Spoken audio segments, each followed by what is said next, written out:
So, what's up sa inyo mga kaibigan? And again, nandito na naman si DJ Emi at guys, ito yung pinakaunang vlog natin this year 2025. But gusto ko lang ibahagi sa inyo guys na bukod sa kinikita ko sa YouTube ads and of course sa mga transaction revenues is meron tayong extra income na nakukuha outside from YouTube.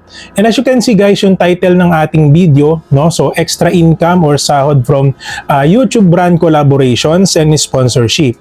Sa mga di nakakaalam guys, may ilang services or platform na nag-i-email kay DJMA pero hindi lahat ay tinatanggap natin kasi yung iba guys ay hindi pasok doon sa niche na meron tayo.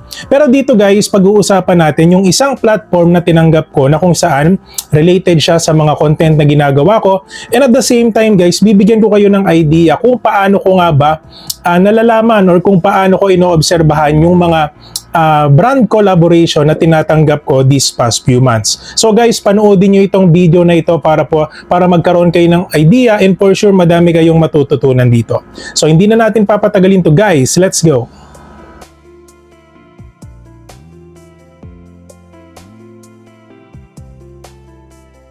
So sa YouTube guys, sobrang daming content creators na merong iba't ibang klase ng content or niche. No, example na lang dito is about the cooking content, sa mga kotse, meron din sa mga information or application reviews, gaming, etc. So dito guys, syempre hindi naman maiiwasan na time to time na pag lumalago na yung channel nyo is mas nadidiscover siya ng iba't ibang klaseng company or sabihin natin yung mga online services na naghahanap ng mga influencers na kung saan gusto nila na i-promote nila yung mga services or product na meron sila.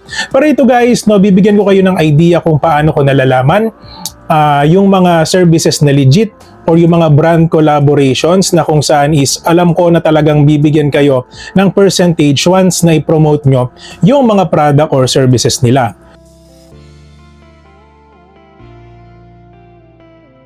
So yung una nyong tatandaan guys, kung may mag-email man sa inyo na hindi nyo kilala, observe nyo po yung email. And at the same time, kung humihingi po sila ng private information like yung Google account nyo, yung password nyo, yung verification code, is wag na wag nyo pong ibibigay. So yung una guys, wag na wag kayo magbibigay ng private information nyo doon sa email or nag-email sa inyo na hindi nyo naman kilala. Pangalawa is kung yung una, wag na wag kayo magbibigay ng inyong mga private info. So yung pangalawa is pwede nating gawin na make sure na yung services or yung nag-email sa inyo related sa mga niche na gagawin nyo. Like for example, may nag-email sa inyo na isang company na gusto nilang i-promote nyo yung product na meron sila. Like for example, cooking materials, yung mga ginagamit nila sa pagluluto, paano kung yung content mo is all about sa mga kotse? Diba? So, sobrang layo, hindi naman related. O sabihin natin, content creator ka na nagre-review ka ng mga applications, diba? Tapos gusto nilang i-review mo yung gamit ng sasakyan or yung kahit anong klaseng materyales sa bahay, diba? So, hindi rin pwede kasi nga, nagre-review ka ng mga apps eh. So, online service yung niche mo. Tapos bigla kang magpo-promote ng mga materyales which is hindi related sa content mo. Okay? Kasi guys, kalimitan sa atin, dahil nandun yung pera, kahit hindi naman related sa niche nila, yung services or yung brand na yon is kakagatin nila, which is magiging, para sa akin hindi rin siya maganda. Kasi even though may promote mo yung product nila, is hindi rin siya related dun sa content na meron ka. So yung credibility mo, yung pwedeng tamaan nito. Once na hindi mo naman talaga mapatunayan na effective yung pinopromote mo. Diba? So yun yung pangalawa. So make sure na dapat related yung company or yung services na lalapit sa'yo sa content mo. Okay? And then yung pangatlo guys, kung yung una, hindi naman siya nanghihingi ng private info, so goods yun. Kung pangalawa, sabihin natin na related naman yung content, yung services or product nila sa content mo, goods yun. So yung pangatlo guys, make sure na wag kayong magkiklik ng kahit anong links doon sa email.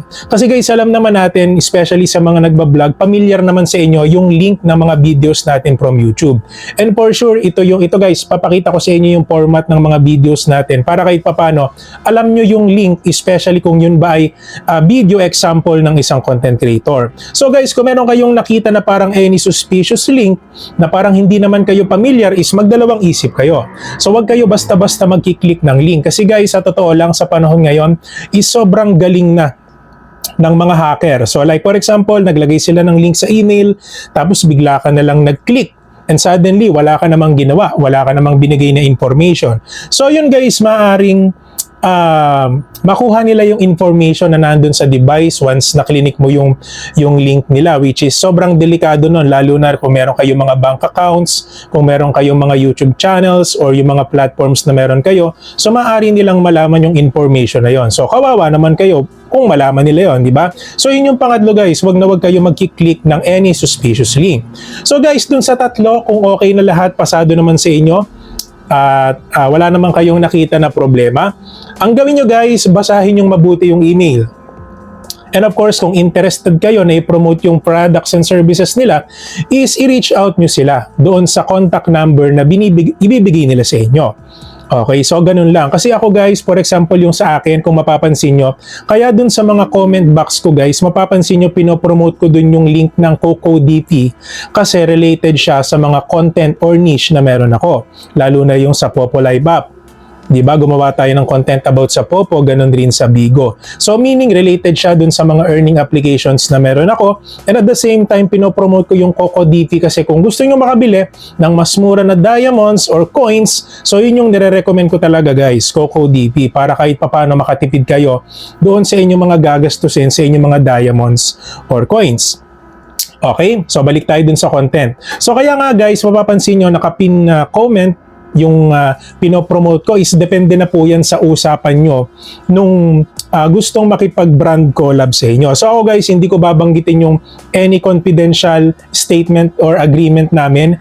So kumbaga ipapakita ko lang dito sa video na to yung iilang example, and at the same time para magka-idea kayo na bukod sa kinikita ko sa YouTube is kumikita rin tayo sa tinatawag na brand collaboration and sponsorship. Okay? So ayan guys, no, kung makikita nyo po dun sa mga images na pinapakita ko, so yan po ay iilan sa mga examples na lumalapit sa atin, pero hindi naman lahat guys tinatanggap ko kasi hindi naman related yung iba sa niche na meron ako.